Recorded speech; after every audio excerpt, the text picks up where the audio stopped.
Hello there, and welcome to my 100% playthrough of the 2021 Quake Remaster on Nightmare. This is E2M4, the Ebon Fortress. Alrighty, the Ebon Fortress. Same number of kills as the Underearth, but double the secrets. So this is going to be just as loud and noisy of a map, but even more secrets to find. So without prattling on too long, let's just go ahead and get things a-going. I can never hit this guy with grenades, I don't know why. There we go. Alright. So yeah, take out that Hell Knight at the start. Go under the water here. Oh, didn't mean to grab those. Oh well. And grab your supplies down here and surface because you are going to see a zombie here and 3 ogres on top of the little overlook on the namesake of the map, the Ebon Fortress. And not only that, but in the corner, yeah, that little brightly lit corner out here in the water, secret number 1. Oh boy, quad damage again. Not quite as satisfying a rampage as in the Underearth, but not bad.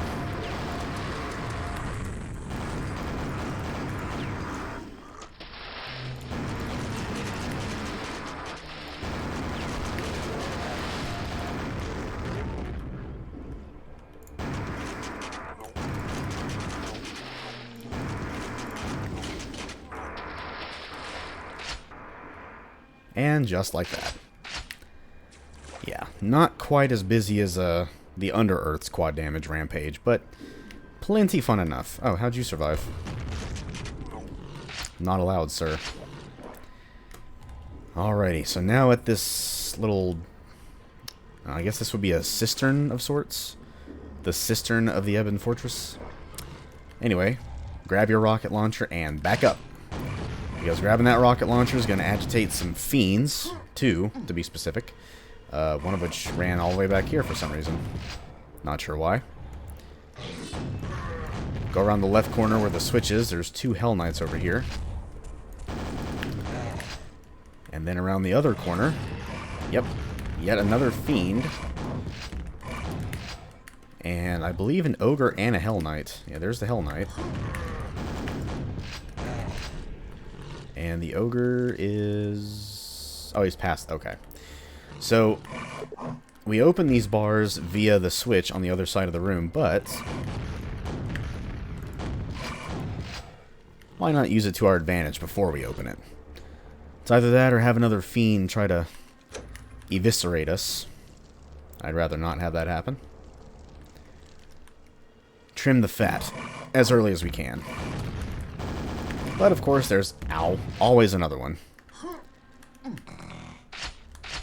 Alright, go up this elevator. I believe this will take us to the overlook ledge. Yep, where we killed all those ogres. And then in here we have a good few scrags. Some ogres.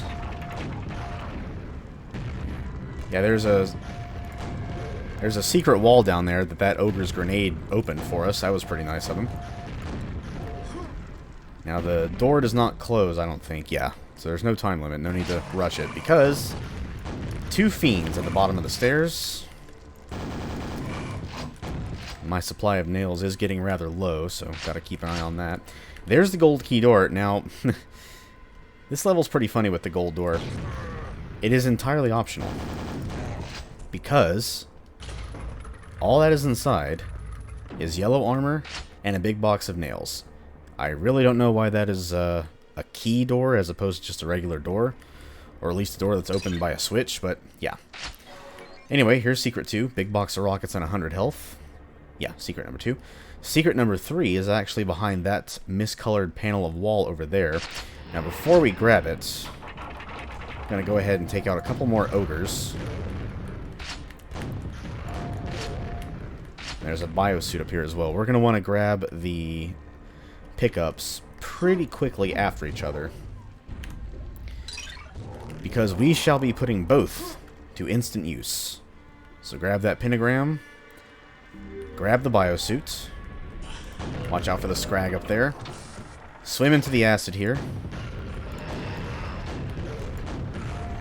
give me a couple scrags on a couple ogres, and then we're going to come to this area here. And since we are under the influence of the pentagram of protection, yeah, we get to kill these guys pretty easily.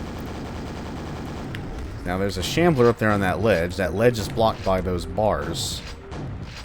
So we'll just pick off the shambler from down here. He will not even touch us. And hitting this switch lowers the bars. And look at that, the silver key. So that's what he was blocking. Oh, okay, I can't grab the green armor. Alright, so the 50% or less theory is out the window, because I have 46 armor right now, but I am wearing a red armor, and I can't grab the green. Okay, maybe it's a lower amount. But that doesn't matter, because right down this acid path here, and yes, we are going to be taking some damage, is secret number 4, containing a biosuit and another suit of red armor. So that's all the secrets down. There's 23 more kills to obtain, and we shall just continue on. Now, around here, there's going to be 2 groups of scrags that spawn in. 4 scrags each.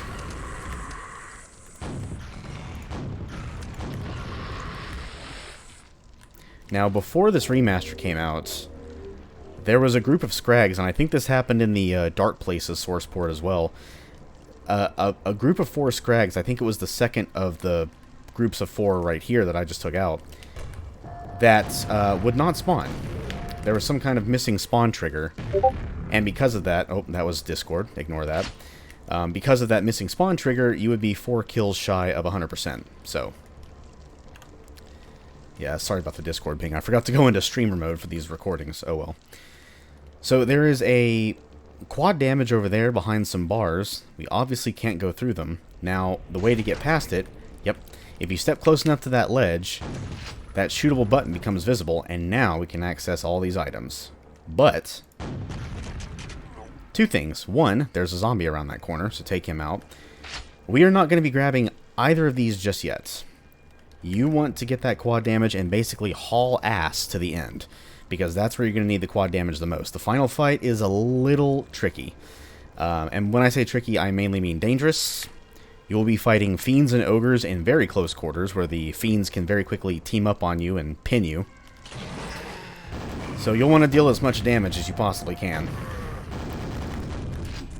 But prior to that fight, we have to actually get there.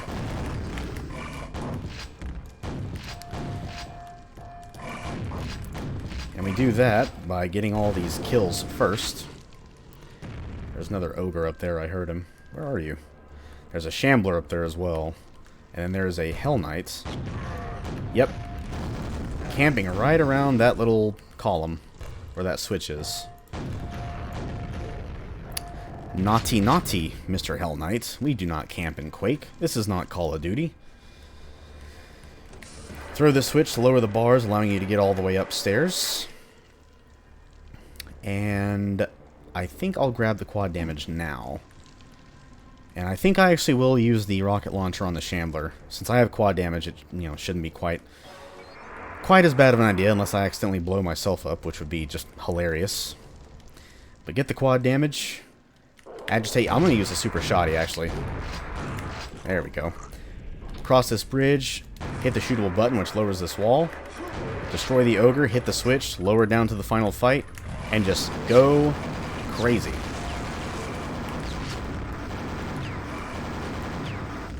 Yeah. So what is that? 4 fiends?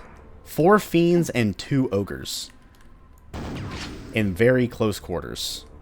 That is why we wanted to save the quad damage for last. But that fight is over. Shoot the 3 buttons to lower the bars. And head out through the arch. Whew. Man, that is a busy level.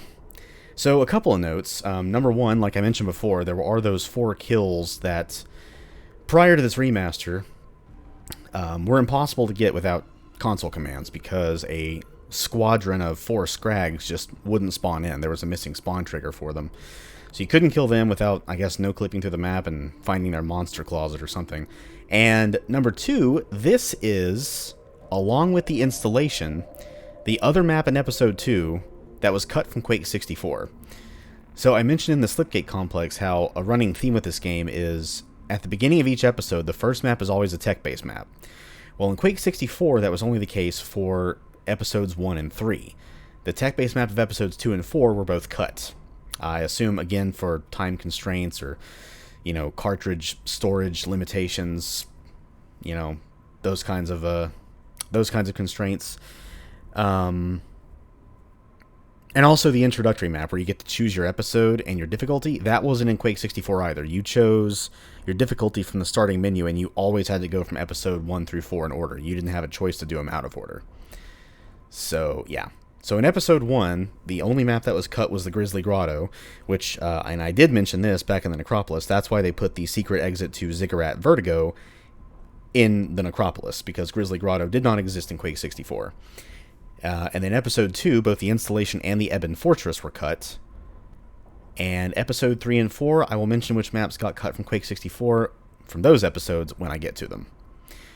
But in the meantime, that was the Ebon Fortress. Another one of the hardest levels so far, and this one's just much more well-balanced than Crypt of Decay is. It's less... I don't think there's any traps, technically. So, less cheap because there's less traps. And just more of a challenge overall, instead of just that one pocket of difficulty at the end, like in Crypt of Decay, with that nail trap and the enemies running from across the other side of the room, and you use the spike trap to kill them along with your shotgun, that kind of stuff. But there is a pocket of difficulty here in the Ebon Fortress, and we are looking at it right now. That final little courtyard, I guess you would... it's not really a courtyard, but close enough. This final little yard with 4 fiends and 2 ogres. If you try to do this without a quad damage, especially on Nightmare difficulty, good luck. You're going to need a lot of luck and a lot of nails. But with the quad damage, it's significantly easier. The fiends can't really get you that quickly, and not to mention there's 100 health right next to the quad damage to help, bolster your chances of survival even more. But that was the Ebon Fortress. Hope you all enjoyed it. And I think this was what? Episode 2 map 4, I believe? Yes. So E2M4 is next. And until that time comes, I will see you all then.